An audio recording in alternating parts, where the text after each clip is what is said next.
warahmatullahi wabarakatuh. Kembali lagi dengan program podcast Cukup Pedes bersama saya Dian Cahyani Fitri.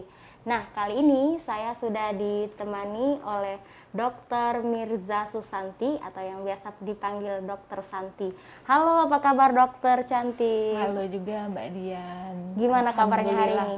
Alhamdulillah sehat selalu ya. Alhamdulillah Mbak sehat Dian ya? juga sehat. Alhamdulillah, Alhamdulillah. Dok. Dok, karena kita masih dalam kondisi pandemi, kita tetap menggunakan masker ya, Dok ya? Ya, betul sekali. Jadi kita memang harus disiplin, tetap menegakkan protokol kesehatan, memakai masker, menjaga jarak, kemudian rajin mencuci tangan. Dok, kali ini kita mengupas tema tentang kesehatan makanan selama Ramadan nih. Nah, selama Ramadan ini kan kita kayaknya kalau masyarakat awamnya belum mengetahui ini makanan-makanan apa saja yang sehat, higienis, kemudian kalau kita dari Dinas Kesehatan sendiri seperti apa nih, Dok? Bisa dijelaskan sedikit? Ya, jadi memang terkait makanan yang kita konsumsi selama bulan Ramadan, terutama banyak sekali makanan-makanan ya yang dijual di pinggir jalan atau yang kita sebut takjil ya. Jadi bermunculan gitu Mbak, pedagang-pedagang yang menjual takjil ya di jalan-jalan. Jadi memang kita harus ekstra hati-hati dalam mengkonsumsi makanan tersebut gitu. Jadi sebagai konsumen kita harus pintar dan teliti dalam mengkonsumsi makanan-makanan yang dijual di pinggir jalan. Kan memang kebiasaan kita itu kalau nggak jajan nih ya, tanda kutip maksudnya tuh kalau nggak jajan nggak rasanya enak ya? Gimana gitu ya, padahal mungkin sudah disiapin makan di rumah, udah banyak, tapi tetap aja menu-menu apa saja yang mungkin apa namanya itu sehat, misalnya apa yang berkuah atau yang bersantan atau seperti apa nih, Dok? Jadi kalau untuk kita selama berpuasa ya Mbak Dian, memang hal yang harus kita perhatikan dalam mengkonsumsi makanan ataupun minuman itu pertama adalah makanan yang berprotein tinggi.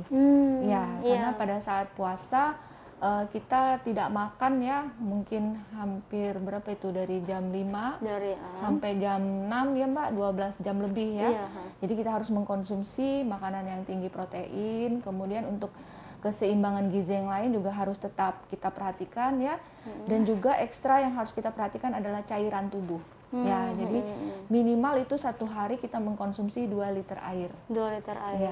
Terus gimana nih, kan kalau 2 liter air biasanya kan kita banyak waktu nih kalau tidak puasa nih. Kalau pada saat puasa gimana cara mengaturnya gitu ya. Ya, baik sekali. Jadi memang harus kita atur bagaimana di saat kita buka puasa dan sahur, cairan yang kita konsumsi itu pas 2 liter. Kalau saya boleh beri tips, itu waktu kita berbuka itu kan kita mengkonsumsi lebih kurang 1 gelas air ya Mbak ya, itu 250 cc atau 250 ml. Kemudian setelah berbuka kita mengkonsumsi lagi. Kemudian setelah sholat maghrib kita minum lagi ya 1 gelas 2,5 liter, 250 ml itu sudah 750. Kemudian kita mau sholat isya kita minum lagi 1 gelas ya, itu sudah 1 liter Mbak Dian. Itu sudah 1 liter. Ya sudah 1 liter.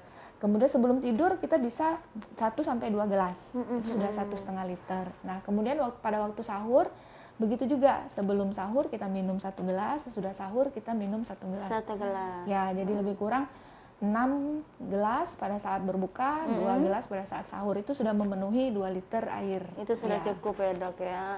Jadi bisa apa namanya itu tidak kekurangan cairan ya begitu ya. Betul. Pada siang hari.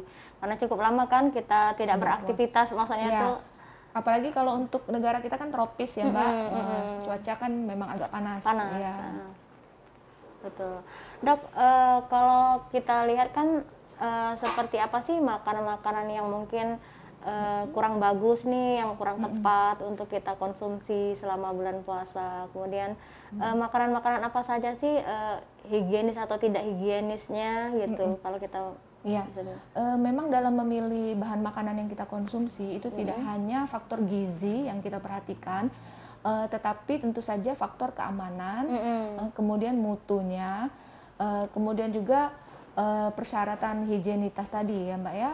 Jadi makanan tersebut harus bebas dari bahan cemaran kimia, bahan cemaran biologi, bahan cemaran fisik. Kimia itu apa saja? kimia itu bahan pengawet, pewarna ya. Kemudian yang biologi, apakah makanan tersebut berjamur atau tidak, ada lalat atau tidak, itu harus kita perhatikan. Kemudian fisik, dalam makanan itu apakah kita temukan benda-benda seperti rambut, pasir, batu. Nah, itu tidak aman untuk kita konsumsi artinya ya. Nah, kemudian juga selain itu, selain yang 3 tadi, bahan cemaran tadi, kita juga memperhatikan lingkungan sekitar. Jadi kita perhatikan di mana makanan itu dijual gitu, Mbak. Jadi kalau makanan itu dijual di dekat kotak sampah, misalnya ya, di selokan yang berbau, banyak sampahnya, dikelilingi lalat, itu sudah tidak aman artinya. Kemudian yang kita lihat lagi adalah kemasan. Apakah kemasan yang digunakan itu aman ya? Kemudian apakah kemasannya benar-benar melindungi makanan tersebut? Nah, hal lain yang harus kita perhatikan adalah bagaimana pedagangnya menjual. Apakah pedagangnya memakai sarung tangan sewaktu mengambil makanan ya? Atau apakah penjualnya menggunakan alat bantu seperti penjepit gitu ya, Mbak? Ya. Dan juga satu hal yang penting sekarang di masa pandemi Covid adalah apakah pedagangnya memakai masker. Itu ya, Dok ya.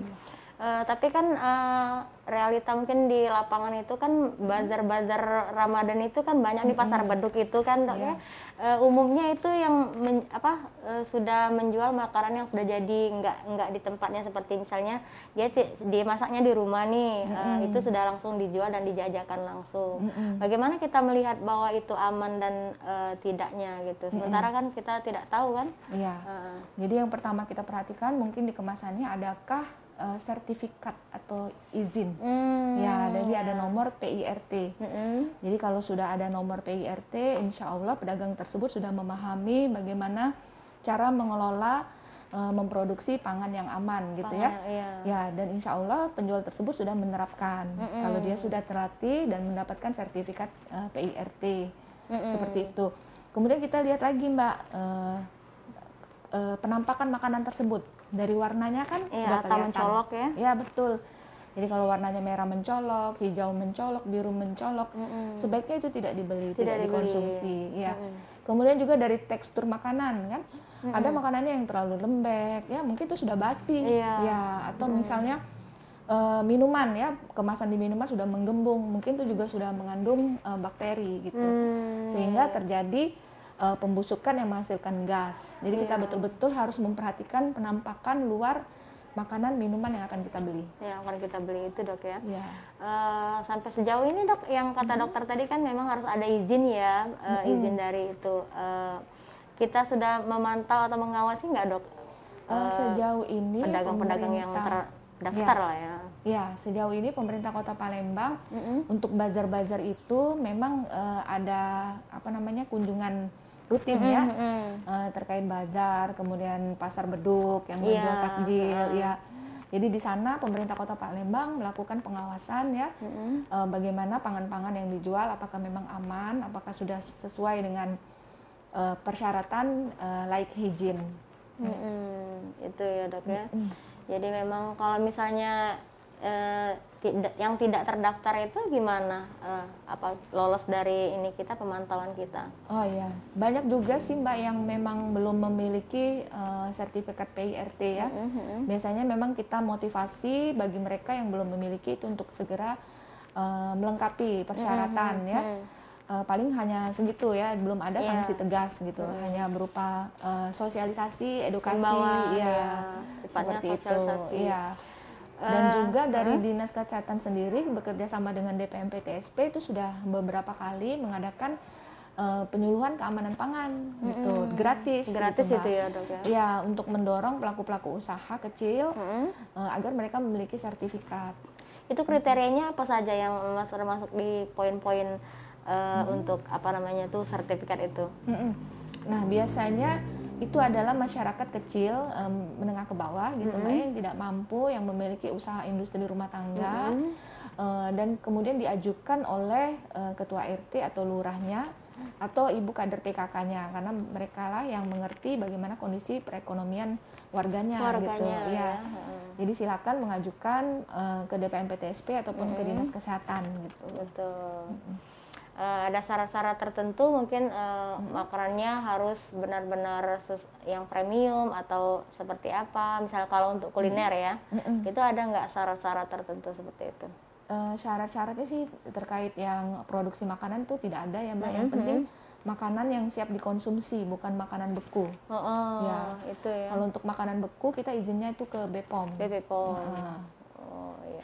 Dok, ini kan kita baru-baru ini kan sering kita menemukan apa namanya mie rujak mie itu ya, mie rujak mie atau tahu yang mengandung bahan-bahan apa namanya itu formalin ya, berbahaya ya.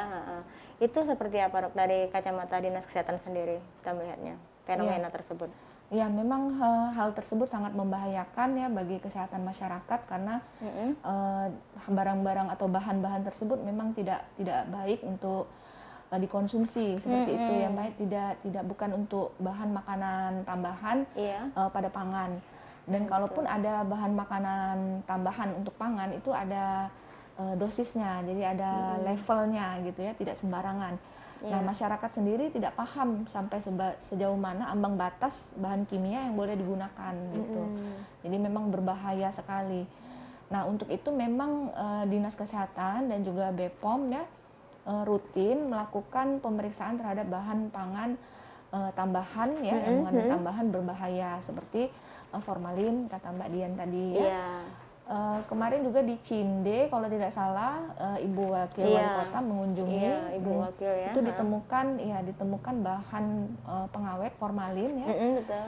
Pada apa namanya itu Mbak? Sedap malam ya, Iya, Pak. betul, Salah sedap itu malam. untuk melengkapin tekwan ataupun model ya. Iya. Nah, untuk Kota Palembang sendiri, setahu saya karena sering ada sidak-sidak seperti itu penggunaan formalin pada tahu itu sudah agak berkurang. Ya, jadi memang kesadaran masyarakat ataupun pengusaha tahu juga sudah mulai meningkat. Dok, ada nggak pengaruh mungkin apa namanya itu bagi kesehatan kita ya yang berdampak kalau kita keseringan mengkonsumsi makanan yang mengandung bahan-bahan berbahaya tadi Dok? Apa aja nih Dok? Bisa dijelaskan? Ya, Dok? jadi memang untuk jangka panjang ya, karena jumlah bahan pangan ini yang kita konsumsi memang batasnya kecil, tetapi dalam jangka panjang akan menumpuk, terakumulasi di tubuh ya, sehingga akan nanti timbul penyakit-penyakit, bisa seperti penyakit alergi, kemudian serangan organ-organ ya, bisa saluran nafas, bisa saluran pencernaan, jantung, kanker dan lain sebagainya. Mungkin tidak secara langsung tapi dia apa namanya itu betul. Jadi tidak langsung misal penyebabnya ini gitu, penyebab kankernya ini, tapi bisa jadi itu gitu. Penyebab kankernya adalah bahan pengawet tersebut. Nah, mungkin imbauan nih terhadap masyarakat seperti apa nih Dok? Imbauannya agar pandai memilih makanan ya yang seperti. Iya, betul. Jadi memang seperti yang sudah saya katakan tadi bahwa masyarakat harus cerdas, teliti dan hati-hati terhadap makanan yang dikonsumsi, bukan hanya bergizi tapi juga harus memperhatikan aspek keamanan dan mutu juga gitu ya. Dan juga selama bulan puasa kita juga harus memperhatikan asupan gizi yang ekstra gitu, terutama protein dan cairan tubuh. Tips ini tips mungkin Dok sedikit supaya kita daya tahan tubuh ya lebih fit selama Ramadan ini, selama bulan puasa. Ya. Jadi yang pertama adalah kita mengkonsumsi makanan yang sehat, bergizi, seimbang. Kemudian juga istirahat yang cukup ya Mbak, minimal 6-8 jam sehari. Kemudian berolahraga ringan, kelola stres, dan juga jangan lupa asupan cairan tubuh minimal 2 liter per hari.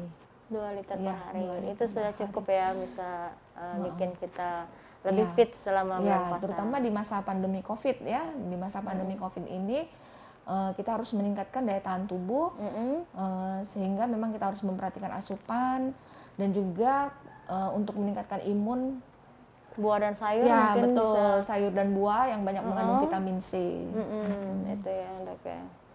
Oke Dok, terima kasih Dokter Santi atas waktunya sudah memberikan kesempatan kita untuk dialog tentang tema mengenai makanan sehat selama Ramadan. Sekali lagi jangan kapok ya Dok ya, Dian Fahmi. Dengan senang hati. Jangan lupa saksikan program podcast Cukup Pedas setiap hari Senin. Jangan lupa juga di like, subscribe, dan share.